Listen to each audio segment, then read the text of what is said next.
ವಾಸ್ತವ ಟಿವಿಗೆ ಸ್ವಾಗತ. ನಾನು ಸರ್ದಾರ್. ಈಗಾಗಲೇ ಡಿಸ್ಟರ್ಬ್ ಇದೆ ಸಭೆ, ಇನ್ನೂ ಡಿಸ್ಟರ್ಬ್ ಮಾಡ್ಕೊಳ್ಳೋದು ಬೇಡ. ಹೇಳಿ. ಇವತ್ತು ಬಿಜಾಪುರ ಜಿಲ್ಲಾ ರೈತ ಸಂಘದ ಘಟಕದಿಂದ ಒಂದು ಮಾಧ್ಯಮ ಗೋಷ್ಠಿಯನ್ನು ಆಯೋಜನೆ ಮಾಡಿದ್ದೇವೆ, ಹಾಗೆ ಕಾರ್ಯಕರ್ತರ ಸಭೆಯನ್ನು ಆಯೋಜನೆ ಮಾಡಿದ್ದೇವೆ.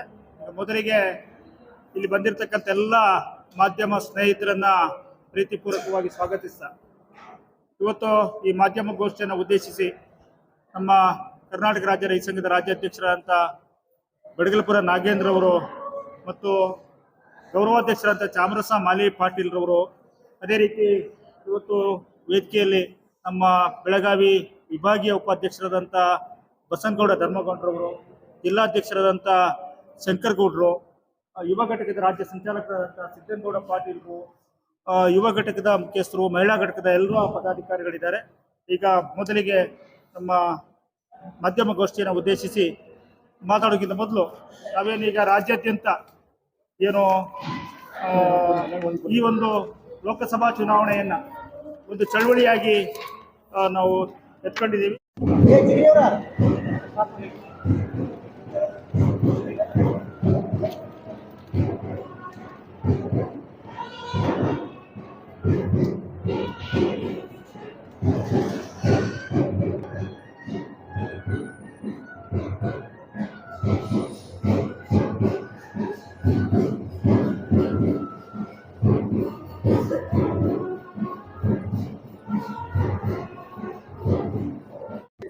ಮಾನ್ಯ ಮಾಧ್ಯಮದ ಸ್ನೇಹಿತರೆ,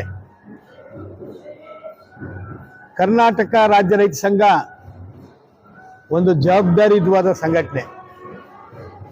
ಇದಕ್ಕೆ ಒಂದು ತಾತ್ವಿಕವಾದಂಥ ನೆಲೆಗಟ್ಟಿದೆ, ವೈಚಾರಿಕವಾದಂಥ ದೃಷ್ಟಿಕೋನ ಇದೆ, ಒಂದು ರಾಜಕೀಯವಾದಂಥ ಸ್ಪಷ್ಟತೆ ಇದೆ. 1980ರಲ್ಲಿ ರೈತ ಸಂಘ ಹುಟ್ಕೊಂಡದ್ದು. ಆ ಹುಟ್ಕೊಂಡ ಹಿನ್ನೆಲೆ ಗುಂಡೂರಾಯರ ಸರ್ಕಾರ ನ್ಯಾಯ ಕೇಳಿ ಬೀದಿಗೆ ಬಂದಂಥ ರೈತರ ಮೇಲೆ ಗುಂಡಿನ ಸುರಿಮಳೆ ಹಾಕಿ ಉತ್ತರ ಕೊಟ್ಟಿದ್ರು. ಗುಂಡೂರಾವ್ ಆಡಳಿತದಲ್ಲಿ 139 ಜನ ಗುಂಡಿಗೆ ಬಲಿಯಾಗಿದ್ರು. ಅದನ್ನು ಪ್ರತಿಭಟಿಸಿ, ಅದಕ್ಕೆ ಪ್ರತಿರೋಧ ವ್ಯಕ್ತಪಡಿಸಿ ಕರ್ನಾಟಕ ರಾಜ್ಯ ರೈತ ಸಂಘ ವಿಧಾನಸಭೆ ಚುನಾವಣೆ 83 ನಡೀತು. ಆವಾಗ ಗುಂಡಿಕ್ಕ ಸರ್ಕಾರಕ್ಕೆ ರೈತರ ಓಟ್ ಇಲ್ಲ ಅಂತ ಒಂದು ಅಭಿಯಾನ ಮಾಡಿದ್ದು ಯಾವುದೇ ಪಕ್ಷ ಪರ ಮಾಡಿರಲಿಲ್ಲ, ಗುಂಡಿಕ್ಕ ಸರ್ಕಾರಕ್ಕೆ ಓಟ್ ಕೊಡಬೇಡಿ ಅಂತ. ಅವತ್ತು 35 ವರ್ಷ ನಿರಂತರವಾಗಿ ಆಡಳಿತ ಮಾಡಿದಂಥ ಕಾಂಗ್ರೆಸ್ ಪತನ ಆಯಿತು. ಹೊಸ ಒಂದು ರಾಜಕಾರಣ ಸೃಷ್ಟಿಯಾಯಿತು ಕರ್ನಾಟಕದಲ್ಲಿ.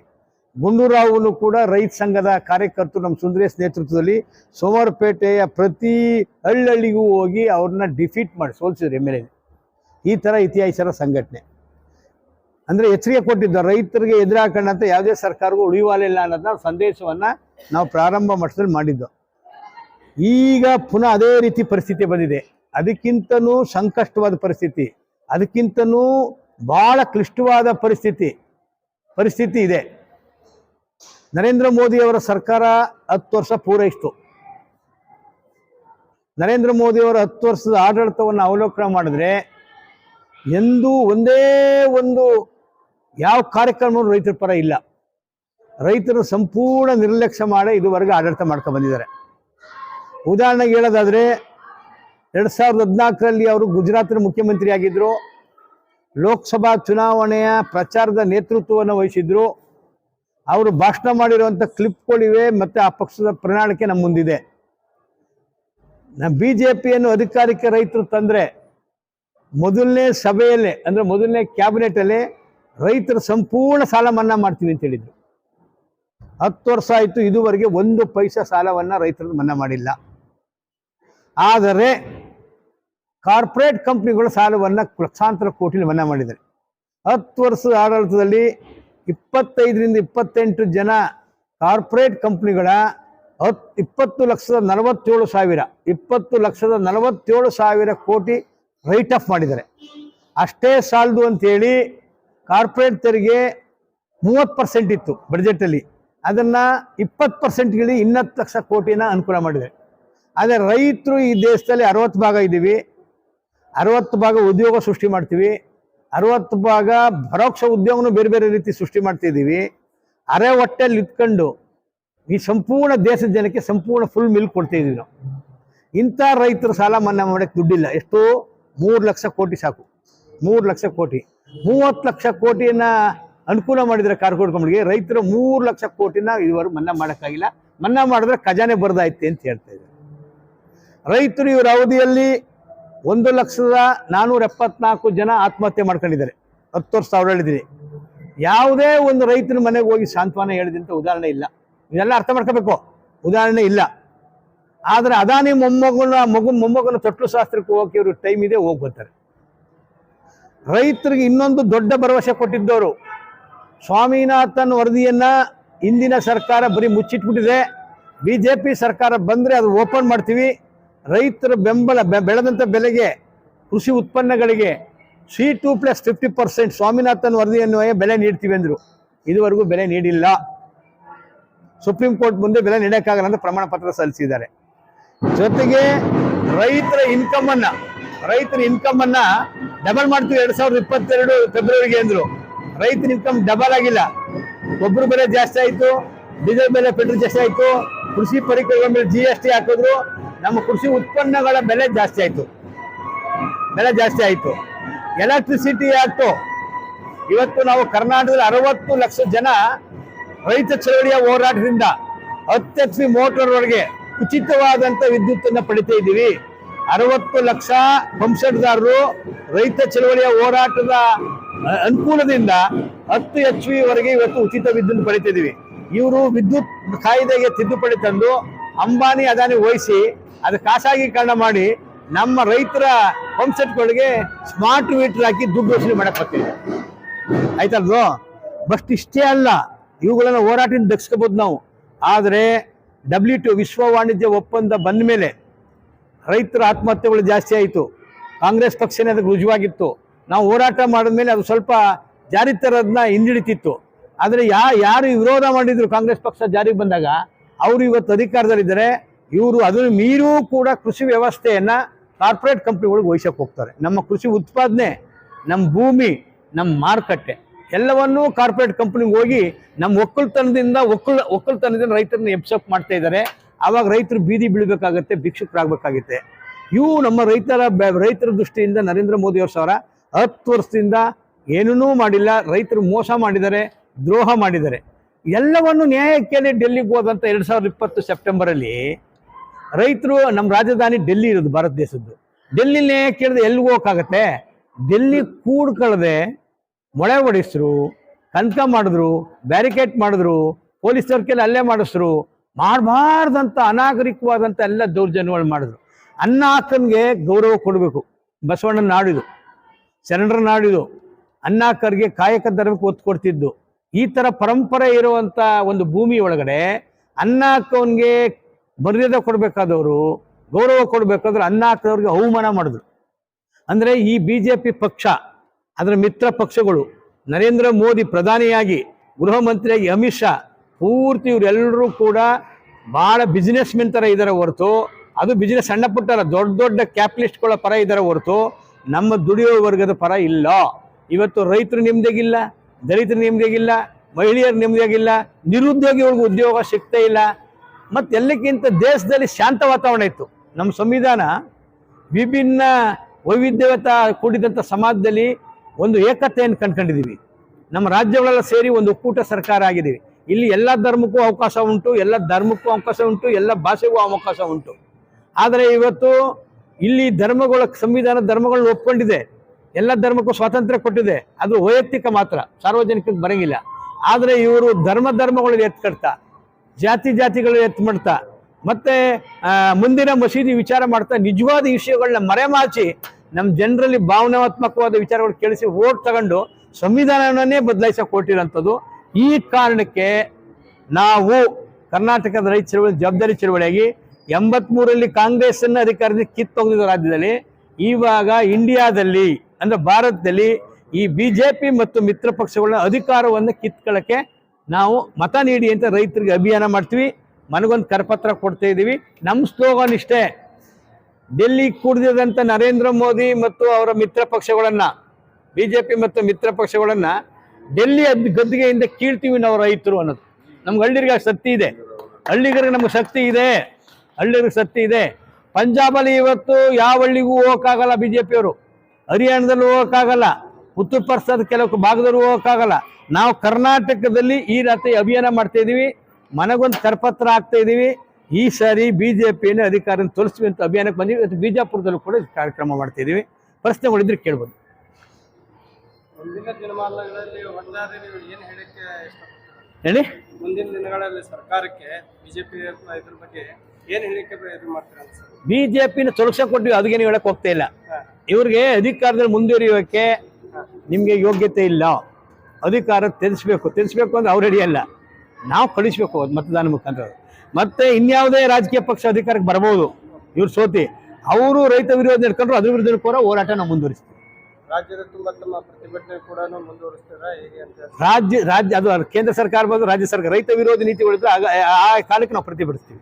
ಯಾವುದೇ ಪಕ್ಷಕ್ಕೆ ಪರ ಇಲ್ಲ ನಾವು. ಬಿಜೆಪಿ ಮತ್ತು ಮಿತ್ರ ಪಕ್ಷಕ್ಕೆ ಓಟ್ ಹಾಕ್ಬೇಡಿ ಅಂತ ಹೊರತು ಇನ್ನೊಂದು ಪಕ್ಷಕ್ಕೆ ಓಟ್ ಹಾಕಿ ಅಂತ ನಾವು ಹೇಳ್ತಾ ಇಲ್ಲ.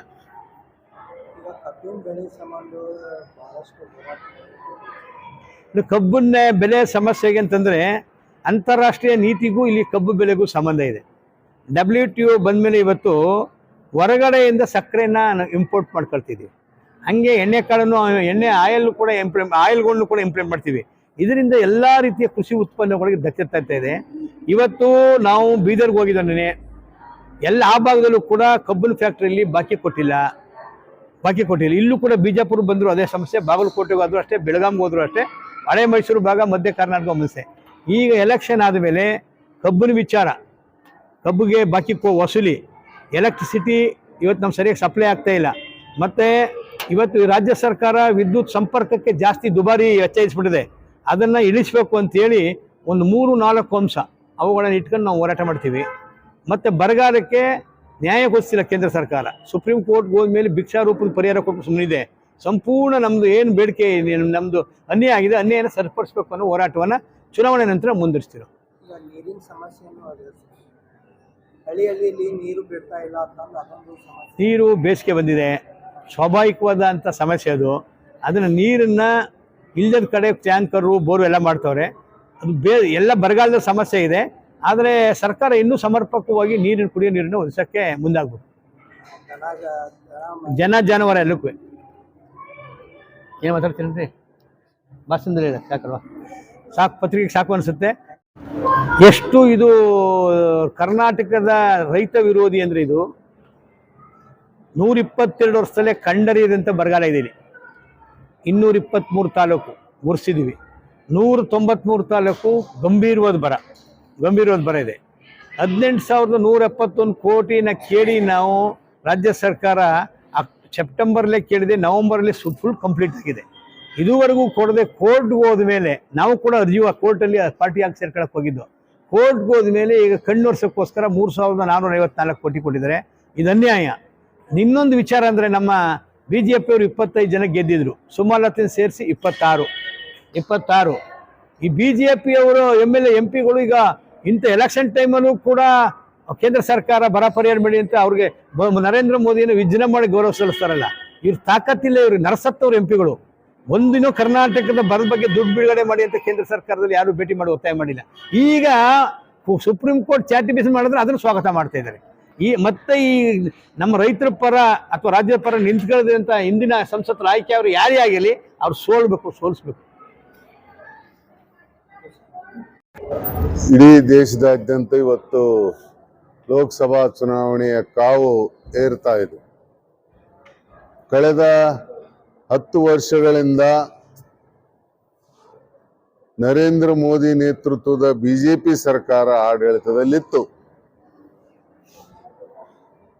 10 ವರ್ಷದ ಆಡಳಿತದ ಅವಧಿಯಲ್ಲಿ ಅವರು ಸಾಕಷ್ಟು ಒಳ್ಳೆಯ ಕೆಲಸಗಳನ್ನ ಮಾಡಲಿಕ್ಕೆ ಅವಕಾಶ ಇದ್ರೂ ಕೂಡ ಮಾಡದೆ ದುಡಿಯುವ ವರ್ಗ, ರೈತರು, ಅಲ್ಪಸಂಖ್ಯಾತರು, ದಲಿತರು, ಮಹಿಳೆಯರ ಬಗ್ಗೆ ಕಾಳಜಿನೇ ವಹಿಸಿಲ್ಲ. ಇವತ್ತು ಕಾರ್ಪೊರೇಟ್ ಕಂಪನಿಗಳ ಪರವಾಗಿ ಇದ್ದಾರೆ ಅವರು. ಇದರಿಂದ ಏನಾಗಿದೆ ಅಂತಂದ್ರೆ ಇವತ್ತು ಕೃಷಿ ಕ್ಷೇತ್ರ ಬಹಳ ಸಂಕಷ್ಟದಲ್ಲಿದೆ. ಕರ್ನಾಟಕದಲ್ಲಿ 192 ತಾಲೂಕುಗಳಲ್ಲಿ ಭೀಕರ ಬರಗಾಲ ಇದೆ. ಸೆಪ್ಟೆಂಬರ್ನಲ್ಲೇ ಸರ್ವೆ ಆಗಿದೆ, ಸೆಪ್ಟೆಂಬರ್ನಲ್ಲೇ ರಿಪೋರ್ಟ್ ಹೋಗಿದೆ ಕೇಂದ್ರ ಸರ್ಕಾರಕ್ಕೆ. ಆದರೆ ಇದುವರೆಗೂ ಕೂಡ ಪರಿಹಾರ ಕೊಡಕ ಮೀನ ಮೀಸೆ ಎಣಿಸಿದ್ರು. ಕಾರಣ ಏನಂದ್ರೆ ದ್ವೇಷದ ರಾಜಕಾರಣ. ಕರ್ನಾಟಕದ ಸರ್ಕಾರ ಬದಲಾವಣೆ ಆಗಲಿ, ರೈತರಿಗೆ ಪರಿಹಾರ ಕೊಟ್ಟಿಲ್ಲ ಅಂತೇಳಿ ಅವ್ರಿಗೆ ಕೆಟ್ಟ ಹೆಸರು ಬರಲಿ ಅನ್ನೋ ಒಂದೇ ಒಂದು ಉದ್ದೇಶದಿಂದ ನರೇಂದ್ರ ಮೋದಿ ಅವರು ಪರಿಹಾರ ಕೊಡಲಿಲ್ಲ. ಆದ್ರೆ ಕರ್ನಾಟಕದ ಸರ್ಕಾರ ಮತ್ತು ನಾವು ರೈತ ಸಂಘ ಸುಪ್ರೀಂ ಕೋರ್ಟ್ಗೆ ಕೇಸ್ ಹಾಕಿ ಏನಂತಂದ್ರೆ ಸುಪ್ರೀಂ ಕೋರ್ಟ್ಲಿಂದ ಆದೇಶ ಮಾಡಿಸಿ ಇವತ್ತು ಕರ್ನಾಟಕದಕ್ಕೆ ಬರ ಪರಿಹಾರ ಕೊಡ್ಲಿಕ್ಕೆ ಮಾಡಿದ್ವಿ. ಏನಂತ ಇವತ್ತು 18,172 ಕೋಟಿ ಕೊಡ್ಬೇಕಂತ ನಮ್ಗೆ ಡಿಮ್ಯಾಂಡ್ ಇತ್ತು NDRF ಮತ್ತು SDRF ರೂಲ್ಸ್ ಪ್ರಕಾರ. ಆದ್ರೆ ಕೇವಲ 3,524 ಕೋಟಿ ಕೊಟ್ಟು ಏನಂತಂದ್ರೆ ಕೋರ್ಟಿಗೆ ನಾವು ಕೊಟ್ಟಿವಂತ ಹೇಳಕ್ಕಷ್ಟೇ ಕೊಟ್ಟಿದ್ದಾರೆ. ಅದರಿಂದ ಏನು ಇವತ್ತು ಬರ ಪರಿಹಾರದಲ್ಲಿ ಕೆಲಸ ಆಗೋದಿಲ್ಲ. ಇವ್ರು ಏನಂತಂದ್ರೆ ಬರೀ ಕಾರ್ಪೊರೇಟ್ ಕಂಪನಿಗಳ ನಮಗ ಸಾಲ ಮನ್ನಾ ಮಾಡ್ತೀವಿ ಅಂತ ಹೇಳಿದ್ರು. ಏನ್ ಹೇಳಿದ್ರು? 2014 चुनावणा पूर्वದಲ್ಲಿ केंद्र में भाजपा सरकार बनने के बाद पहला ही मीटिंग में पहला ही काम किसानों का कर्ज माफ कर दिया जाएगा, ये मेरे जिम्मेवारी समझ लीजिए ಅಂತ ಹೇಳಿದ್ರು. ಆದ್ರೆ 10 ವರ್ಷ ಆಯ್ತು, ರೈತನ ಹೊಳಿ ಸಹಿತ ನೋಡಿಲ್ಲ ಈ ಮನುಷ್ಯ. ಬಲ್ಕೆ ಏನಂತಂದ್ರೆ ಕಾರ್ಪೊರೇಟ್ ಕಂಪನಿಗಳ 14 ಲಕ್ಷ ಕೋಟಿ ಸಾಲ ಮನ್ನಾ ಮಾಡಿದರು. ಅಂದ್ರೇನು? ಇವತ್ತು ರೈತರು ಮಳೆ ಅಂದೆ, ಚಳಿ ಅಂದೆ, ಬಿಸಿಲಂದೆ, ರಾತ್ರಿ ಅಂದೆ ಕೆಲಸ ಮಾಡಿ ಇವತ್ತು ಏನಂತಂದ್ರೆ ಈ ದೇಶದ 140 ಕೋಟಿ ಜನಸಂಖ್ಯೆಗೆ ಅನ್ನ ಕೊಡ್ತಾ ಇದೀವಿ. ಅವ್ರು ಕೇಳಿದ್ದು ಕೊಡ್ತಾ ಇದೀವಿ. ಇವತ್ತು ಅಕ್ಕಿ ಅಂದ್ರೆ ಅಕ್ಕಿ, ಜೋಳ ಅಂದ್ರೆ ಜೋಳ, ಸಜ್ಜೆ ಅಂದ್ರೆ ಸಜ್ಜೆ, ಹಣ್ಣು ಅಂದ್ರೆ ಹಣ್ಣು, ಮಟನ್ನು, ಕೋಳಿ, ತತ್ತಿ ಏನು ಬೇಕಾದ್ದೆಲ್ಲ ಉತ್ಪಾದನೆ ನಾವು ಈ ಜನಸಂಖ್ಯೆಗೆ ಮಾಡಿ ಕೊಡಕತ್ತೀವಿ. ಆದ್ರೆ ಮೋದಿ ಅವ್ರು ಏನಂದ್ರೆ ನಮ್ಮ ಸಾಲ ಮನ್ನಾ ಮಾಡ್ಲಾರ್ದೆ ಕಾರ್ಪೊರೇಟ್ ಕಂಪನಿ ದೊಡ್ಡ ದೊಡ್ಡ ಅದಾನಿ ಅಂಬಾನಿಗಳ ಸಾಲ ಮನ್ನಾ ಮಾಡ್ತಾರಲ್ಲ, ಇವ್ರಿಗೆ ಇವತ್ತು ಮತ ಹಾಕ್ಬೇಕಾ? ಅದಕ್ಕಾಗಿ ನಾವೇನಂತಂದ್ರೆ ಇವ್ರನ್ನ ಅಧಿಕಾರದಿಂದ ಕೆಳಗೆ ಇಳಿಸದೇ ಹೋದ್ರೆ ಮುಂದಿನ ಸಲ ಅಕಸ್ಮಾತ್ ಇವ್ರು ಏನಾದ್ರು ಬಂದ್ರೆ ರೈತರು ಕಾರ್ಮಿಕರು ಯಾರು ಉಳಿಯೋದಿಲ್ಲ. ಅದನ್ನ ಅರ್ಥ ಮಾಡ್ಕೋಬೇಕು ಇವತ್ತು. ಆ ಕಾರಣಕ್ಕಾಗಿ ಇವ್ರನ್ನ ನಾವು ವಿರೋಧ ಮಾಡ್ತಾ ಇದೀವಿ. ಇನ್ನೊಂದು ಹೇಳಿದ್ರು, ಬಹಳ ದೊಡ್ಡ ಮಾತು ಹೇಳಿದ್ರು. ಎಂತ ಸುಳ್ಳು ಹೇಳ್ತಾರ ಮೋದಿ ಅವ್ರು ಅಂದ್ರೆ, ನಾ ಖಾವಂಗ ನಾ ಖಾನೆ ದೂಂಗ, ನಾ ಖಾವಂಗ ನಾ ಖಾನೆ ದೂಂಗ ಅಂತ ಹೇಳಿದ್ರು. ಅಷ್ಟು ಹೇಳಿದವರು ಚುನಾವಣಾ ಬಾಂಡ್ ಮೂಲಕ ಲಕ್ಷಾಂತರ ರೂಪಾಯಿ ಏನಂದ್ರೆ ಕಂಪನಿ ಕಡೆಯಿಂದ ಇವತ್ತು ಕಿಕ್ ಬ್ಯಾಕ್ ತಗೊಂಡು ಇವತ್ತು ಎಲೆಕ್ಷನ್ ನಲ್ಲಿ ಖರ್ಚು ಮಾಡ್ತಾ ಇದ್ದಾರೆ. ಅಂದ್ರೇನು? ಒಬ್ಬ ದೇಶದ ದೊಡ್ಡ ಉನ್ನತ ಸ್ಥಾನದಲ್ಲಿರ್ತಕ್ಕಂಥ ಪ್ರಧಾನಮಂತ್ರಿನೇ ಸುಳ್ಳು ಹೇಳಿದ್ರೆ ಇನ್ನು ಪ್ರಜೆಗಳ ಗತಿ ಏನಿವತ್ತು? ಸಾಲ ಮನ್ನಾ ಮಾಡ್ತೀವಿ ಅಂದ್ರೆ ಮಾಡ್ಲಿಲ್ಲ. ನಾವು ಏನು ಲಂಚ ತಿನ್ನೋದಿಲ್ಲ ಅಂದ್ರು ಎಲ್ಲ ತಿಂದ್ರು. 2022ಕ್ಕೆ ನಿಮ್ದು ಆದಾಯ ದ್ವಿಗುಣ ಮಾಡ್ತೀವಿ ಅಂದ್ರು. 2022ಕ್ಕೆ ಆದಾಯ ದ್ವಿಗುಣ ಮಾಡ್ತೀವಿ ಅಂದವರು ಆದಾಯ ದ್ವಿಗುಣ ಮಾಡದೆ ಕೃಷಿ ವೆಚ್ಚ ಹೆಚ್ಚಿಗೆ ಮಾಡಿಟ್ಟಾರ. ಈಗ ಡಬಲ್ ಆಗ್ಯದ ಅದು. ಟ್ರ್ಯಾಕ್ಟರ್ ಬೆಲೆ ಏರಿಸಿದ್ರು, ಡೀಸೆಲ್ ಬೆಲೆ ಏರಿಸಿದ್ರು, ರಸಗೊಬ್ಬರ ಬೆಲೆ ಏರಿಸಿದ್ರು, ಕೀಟನಾಶಕ ಬೆಲೆ ಏರಿಸಿದ್ರು, ಆ ಕೂಲಿ ಬೆಲೆ ಅಂತೂ ಸಹಜವಾಗಿ ಏರಿದ್ರು, ಅದರದ್ದೇನು ಇದಿಲ್ಲ. ಇಷ್ಟೆಲ್ಲ ಏರಿದ್ರು ಆದ್ರೂ ಇನ್ನೂ ನಾವೇನಂದ್ರೆ ಒಕ್ಕಲ್ತನ ಯಾಕೆ ಮಾಡ್ತೀವಿ ಅಂದ್ರೆ ನಮ್ಮ ಮೇಲೇನೂ ದೊಡ್ಡ ಜವಾಬ್ದಾರಿ ಇದೆ. ಈ 144 ಕೋಟಿ ಜನಸಂಖ್ಯೆಗೆ ಅನ್ನ ಕೊಡ್ತಕ್ಕಂಥ ದೊಡ್ಡ ಜವಾಬ್ದಾರಿ ಇದೆ. ಆ ಕೆಲಸಕ್ಕೆ ನಾವು ಇವತ್ತು ನಮ್ಮ ಕಾಯಕವನ್ನು ಮುಂದುವರಿಸ್ತಾ ಇದ್ದೀವಿ. ಆದ್ರೆ ನಿಮ್ಮ ಹೆದರ್ಕೊಂಡು ನಾವೇನು ಬಿಡೋರಲ್ಲ. ನಮ್ಮ ಹಕ್ಕನ್ನ ಪ್ರತಿಪಾದನೆ ಮಾಡ್ತೀವಿ. ಈ ಬರ ಲೋಕಸಭಾ ಎಲೆಕ್ಷನ್ ನಲ್ಲಿ ಏನಂದ್ರೆ ನಿಮ್ಮನ್ನ ಸೋಲಿಸ್ಲಿಕ್ಕೆ ನಾವೀಗಾಗಲೇ ಎಲ್ಲ ಕರಪತ್ರಗಳನ್ನು ಹಾಕೊಂಡು ಪ್ರತಿ ಹಳ್ಳಿಗೂ ಅಭಿಯಾನವನ್ನ ಮಾಡಿ ಜನಜಾಗೃತಿ ಮಾಡಿ ಮತದಾರರಲ್ಲಿ ಎಚ್ಚರಿಕೆಯನ್ನು ತಂದುಕೊಟ್ಟು ಇವ್ರನ್ನ ಸೋಲಿಸ್ಲಿಕ್ಕೆ ನಾವೊಂದು ದೊಡ್ಡ ಅಭಿಯಾನವನ್ನು ಮಾಡ್ತೀವಿ. ಅದರಂತೆ ಇವತ್ತು ಎಲ್ಲ ಕಡೆಗೆ ನಾವು ನಮ್ಮ ಒಂದು ಟೀಮ್ ಏನಂದ್ರೆ ಎಲ್ಲ ಜಿಲ್ಲೆಗಳಲ್ಲಿ ಕೆಲಸ ಮಾಡ್ತಾ ಇದೆ. ಎಲ್ಲ ಹಳ್ಳಿಗೆ ಕರಪತ್ರ ಕೊಡ್ತಾ ಇದ್ದಾರೆ. ಈ ಪಕ್ಷ ಬಿಜೆಪಿ ಪಕ್ಷ ತೊಲಗಬೇಕು. ತೊಲಗದೇ ಇದ್ರೆ ದೇಶಕ್ಕೆ ಉಳಿಗಾಲ ಇಲ್ಲ, ದುಡಿಯೋ ವರ್ಗಕ್ಕೆ ಉಳಿಗಾಲ ಇಲ್ಲ, ರೈತರಿಗೆ ಉಳಿಗಾಲ ಇಲ್ಲ. ಅದನ್ನ ಮನವರಿಕೆ ಮಾಡ್ಕೊಂಡು ನಾವೆಲ್ಲ ಕೆಲಸ ಮಾಡ್ತಾ ಇದ್ದೀವಿ. ಆ ನಿಟ್ಟಿನಲ್ಲಿ ಇವತ್ತು ಕೂಡ ಬಿಜಾಪುರದಲ್ಲಿ ಒಂದು ರೈತ ಜಾಗೃತಿ ಸಮಾವೇಶವನ್ನು ಮಾಡಿ ನಿಮ್ಮ ಮುಖಾಂತರ ಇಡೀ ಜಿಲ್ಲೆಯ ಜನತೆಗೆ ನಾವು ವಿನಂತಿ ಮಾಡಿಕೊಳ್ಳೋದೇನೆಂದ್ರೆ, ಈ ಬಿಜೆಪಿ ಸರ್ಕಾರ ಕೋಮುವಾದಿ, ರೈತ ವಿರೋಧಿ, ದಲಿತ ವಿರೋಧಿ, ಮಹಿಳಾ ವಿರೋಧಿ ಆಗಿದ್ದು ಇವು ಏನಂತಂದ್ರೆ ಇವ್ರನ್ನ ಅಧಿಕಾರದಿಂದ ಕೆಳಗಿಳಿಸ್ಬೇಕಂತ ನಿಮ್ಮ ಮುಖಾಂತರ ನಾವು ವಿನಂತಿ ಮಾಡಿಕೊಂಡು ಜಯವಾಗಲಿ, ಒಕ್ಕಟ್ಟಿರಲಿ, ಗೆಲ್ಲುವರೆಗೆ ಹೋರಾಟ ಜಯವಾಗಲಿ.